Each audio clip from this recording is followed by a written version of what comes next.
Donald Trump का समय तब से ही उल्टा हो गया जब से उसने ईरान पर हाथ डाला।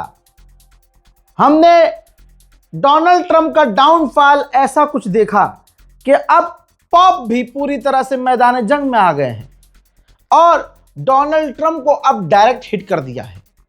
Clean bowled. पॉप को धमकाने की कोशिश की गई, वो तमाम चीजें आपको पता है। डोनाल्ड ट्रंप को अपने आप को भगवान दिखाना, गॉड दिखाना महंगा पड़ा। दुनिया में जो ट्रंप का साथ दे रहा था वो भी ट्रंप के खिलाफ हो गया। यहां पर हीरो बनकर निकल के आए मोदी और कह दिया कि हम तो डोनाल्ड ट्रंप हमारा भाई है, माय डियर फ्रेंड। देखिए, जहां क्या कहूं, जलीलों की कमी थोड़ी है, जलीलों की टोली में जलील होंगे। पॉप ने क्या कहा वो समझिए, वो सबसे बड़ा हमला है मेरे दोस्तों। पॉप ने डोनाल्ड ट्रंप को जवाब देते हुए कहा कि ईसा मसीह ने हमसे कहा था, धन्य है वो लोग जो शांति स्थापित करते हैं। कमाल के वो लोग हैं जो शांति स्थापित करते हैं, लेकिन उन लोगों पर लानत है जो अपने सैन्य, आर्थिक और राजनीतिक लाभ के लिए ईश्वर के नाम पर धर्म का गलत इस्तेमाल करते हैं और पवित्रता के अंधकार को गंदगी में ढकेलते हैं। युद्ध के आका, मास्टर ऑफ वॉर, यह ना जानने का ढोंग करते हैं कि विनाश करने में केवल 1 सेकंड लगता है, लेकिन उसे बनाने में पूरा जीवन कम पड़ जाता है। वो इस सच्चाई से आंखें मूंद लेते हैं कि अरबों डॉलर मारने और तबाही पर मचाने के लिए वो नंगे हो चुके हैं, जबकि इलाज, शिक्षा और सुधार के लिए वो काम नहीं कर रहे। मुट्ठी भर तानाशाहों द्वारा दुनिया को उजाड़ा जा रहा है।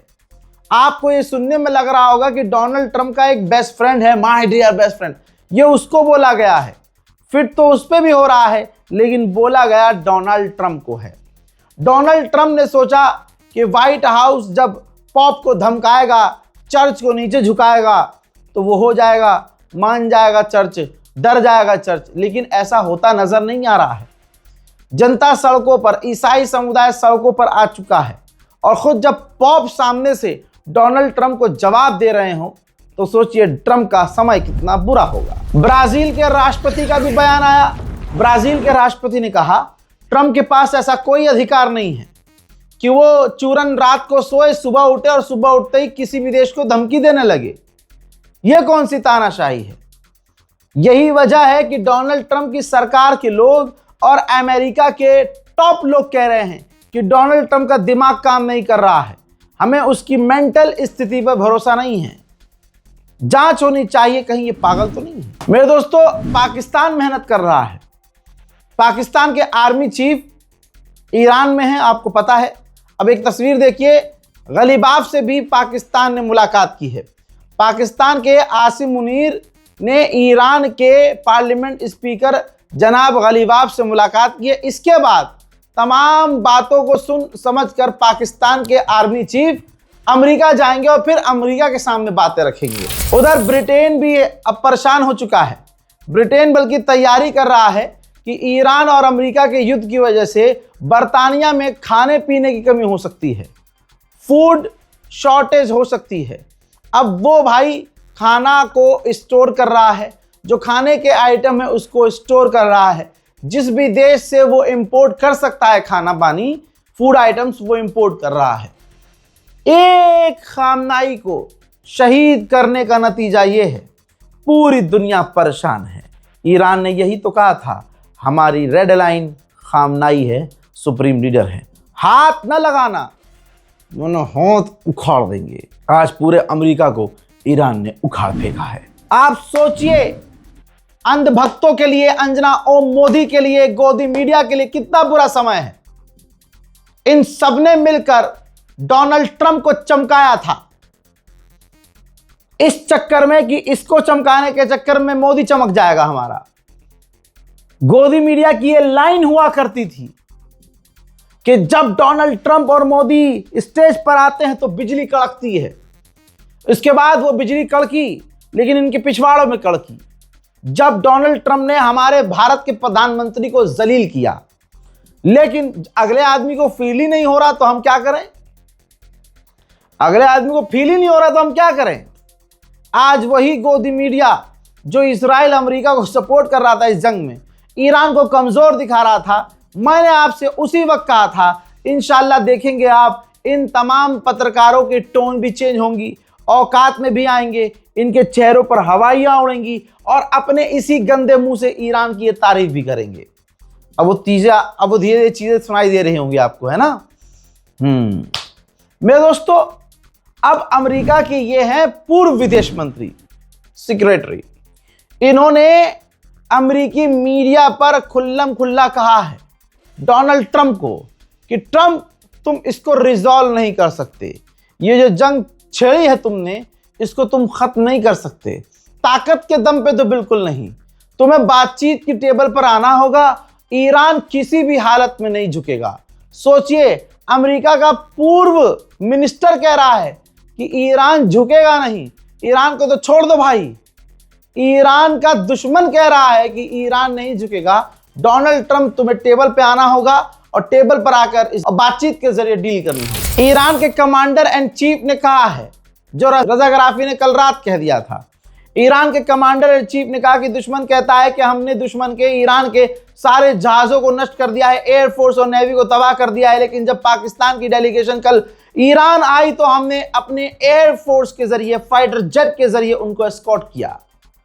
यह रजा गराफी आपको दिखा और बता चुका है कल रात। मेरे दोस्तों, चाइना ने सिक्योरिटी को लेकर ईरान का साथ दिया, कहा स्ट्रेट ऑफ हॉर्मूज जो अमेरिका ने बंद किया है यह गैर कानूनी, इसे खोलना चाहिए। स्ट्रेट ऑफ हॉर्मूज ईरान का है, ईरान का अधिकार है और ईरान को ही कंट्रोल करना चाहिए। मेरे दोस्तों, ईरान को हर जगह जीत हासिल हो रही है अल्हम्दुलिल्लाह। फर्टिलाइजर्स इतने कम पड़ चुके हैं कि अब उनके दाम बढ़ रहे हैं। ईरान ने जो जो कहा था वो हो रहा है। ऑस्ट्रेलिया की गवर्नमेंट ने ऐलान कर दिया है, जिस चीज से हम 2-4 हो रहे थे उससे बचने के लिए हमने 100 मिलियन लीटर डीजल पेट्रोल ईंधन सिक्योर कर लिया है। आप समझ सकते हैं कि ऑस्ट्रेलिया की हवा ईरान की जंग से कितनी टाइट थी दोस्तों। उधर ईरानियन ऑफिशियल एंड कमांडर्स ने कंफर्म किया है कि हमने यानी ईरान ने ड्रोन प्रोडक्शन काफी भारी मात्रा में बढ़ा दिया है, ज्यादा से ज्यादा ईरान ड्रोन बना रहा है। अमेरिका का टॉप का चैनल है CNN, उसने खुद जानकारी दी है कि इस जंग के बाद दुनिया का और खासकर चाइनीज लोगों का इंटरेस्ट ईरानियों में बढ़ चुका है और अब ईरान के म्यूजियम और पर्शिया से जुड़े हुए चीजों से वो जाकर इंटरेक्ट हो रहे हैं, जानकारी हासिल कर रहे हैं, ईरान का इतिहास पढ़ रहे हैं। वहीं बात करें अमेरिका के, तो अमेरिका खुद कह रहा है, अमेरिकी ऑफिशियल्स कह रहे हैं आने वाले दिनों में अमेरिका में ही गैस, पेट्रोल, डीजल के दाम बढ़ेंगे। डोनाल्ड ट्रंप ने पूरी दुनिया का बेड़ा गर्क कर दिया है। यूरोपियन सेंट्रल बैंक की हेड ने कहा है कि ईरान की जंग की वजह से पूरी दुनिया की सप्लाई चेन टूट गई है, जैसे ठीक कोविड में हुआ था। आप समझ रहे हो, ये ईरान की ताकत है। खामनाई को कत्ल करके ट्रंप सोच रहा था सब कुछ ओके हो जाएगा, लेकिन जैसे ही ईरान के सुप्रीम लीडर को शहीद किया, उल्टी गिनती अमेरिका की, यूरोप की शुरू हो गई। अमेरिका का डिफेंस मिनिस्टर मजबूर है। याद रखिएगा दोस्तों, अमेरिका का कोई भी ऑफिशियल बयान जो देगा डोनाल्ड ट्रंप की ही जबान बोलेगा, क्योंकि मजबूर है, वरना डोनाल्ड ट्रंप उन्हें नौकरी से निकाल देगा। चेहरा लेकिन इनके बयान का साथ नहीं दे रहा होगा। जैसे अमेरिका का डिफेंस मिनिस्टर ऐलान कर रहा है कि हम स्ट्रेट ऑफ हॉर्मूज को बैरिकेड करके तब तक बंद रखेंगे जब तक हमारा मन करेगा। हम हथियारों को रीलोड कर रहे हैं, मौका अगर आया ऐसा तो हम ईरान से जंग दोबारा लड़ेंगे। ये बात पता नहीं किस मुंह से कहा होगा, नीचे से पेशाब निकल रहा होगा, ऊपर से उन्होंने ये बोला होगा, क्योंकि पढ़ के बोलना पड़ रहा है, क्योंकि इनको पता है कि ये लाइन ये अपने मन से बोल भी नहीं सकते। बहरहाल अमेरिका के डिफेंस मिनिस्टर ने कहा कि ईरान के पास नेवी नहीं है, ईरान के पास एयरफोर्स नहीं है, ईरान स्ट्रेट ऑफ हॉर्मूज को कंट्रोल नहीं कर सकता। बात वही है, जब ईरान स्ट्रेट ऑफ हॉर्मूज को कंट्रोल नहीं कर सकता तो तुम्हारा बाप कंट्रोल कर रहा है क्या? अरे जब ईरान की नेवी नहीं है, ईरान की एयरफोर्स भी नहीं है, अबे ईरान की फौज भी नहीं है, फिर भी अमेरिका की फटकर 4 है, स्ट्रेट ऑफ हॉर्मूज खुला नहीं पा रहे, वो खर्ग आइलैंड पर कूदे थे, जीत नहीं पाए हैं। अमेरिका को ईरान ने इतना बचाया है कि अब ये सिर्फ बयानबाजी में जीतने की कोशिश कर रहा है, उसमें भी बेचारा हार रहा है। हजरात, एक बड़ा अपडेट ईरान में रहने वाले लोगों के लिए, और आपका कोई चहीता ईरान में रहता हो तो आप भी जान लीजिए। 21 अप्रैल 2026 से ईरान पूरे अपनी मुल्क, अपनी राजधानी में पूरी ताकत से सारे इंटरनेट सेवाएं खोल रहा है, इंटरनेट चालू कर रहा है। और उसी दिन से 26 अप्रैल से ही तमाम स्कूल को ऑनलाइन कर रहा है। जो अभी तक स्कूल कॉलेजेस बंद थे, ऑफलाइन तो नहीं, लेकिन वो ऑनलाइन कर रहा है। घर बैठे बैठे अब पढ़ाई शुरू हो जाएगी। उधर ईरान ने दिखाया है, ये देखिए, ईरान के टैंकरों ने अमेरिका के बैरिकेडिंग को तोड़ते हुए पर्शियन गल्फ में एंट्री की है और अमेरिका मुंह पिटाता रह गया।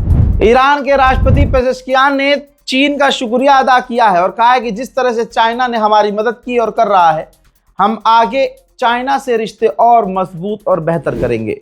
वहीं ईरान के अंदर आतंकी हमले जारी हैं।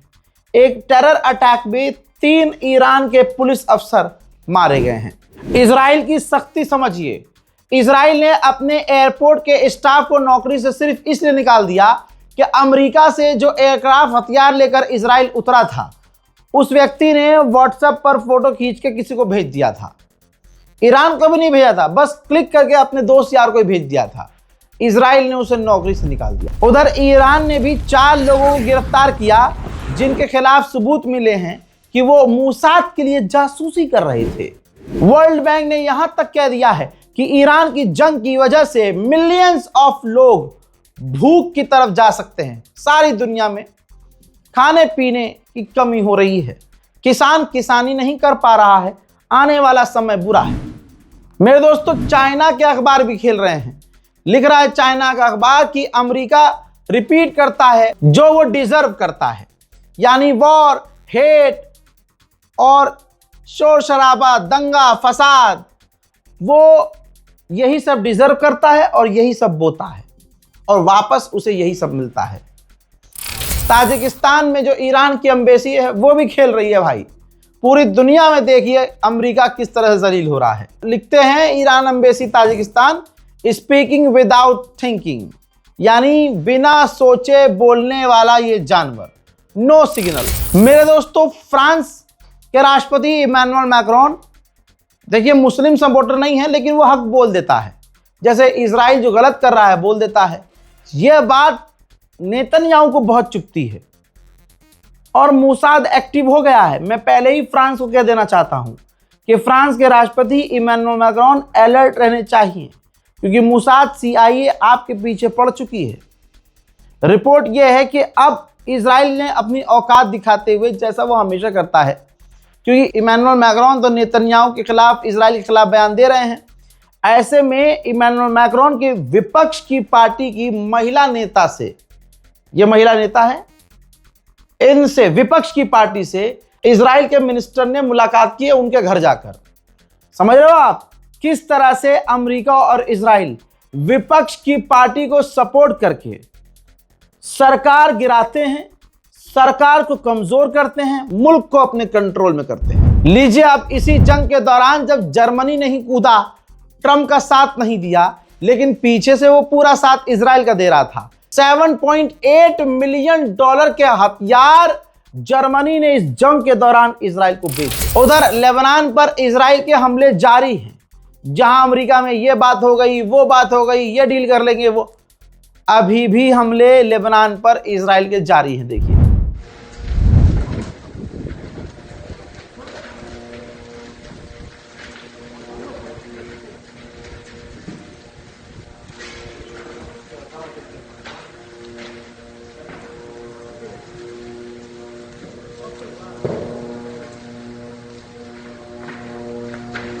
सोचिए दोस्तों, 11 लोग मारे गए हैं एक बार फिर से लेबनान में, और ब्रिज को भी, जो एक गांव को शहर से जोड़ता था, इजराइल ने लेबनान में उड़ा दिया है। सारे अरब खामोश हैं, ईरान अटका हुआ है।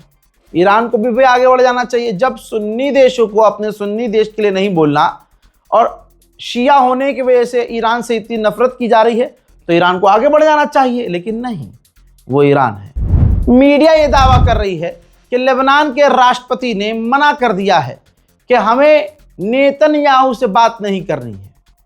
देखना अब ये कि सच क्या है, झूठ क्या है और आगे होता क्या है। लेबनान पे तो हमले जारी हैं। हजरात, इस रिपोर्ट को शेयर जरूर कीजिएगा, अपनी राय कमेंट सेक्शन में जरूर लिखिएगा।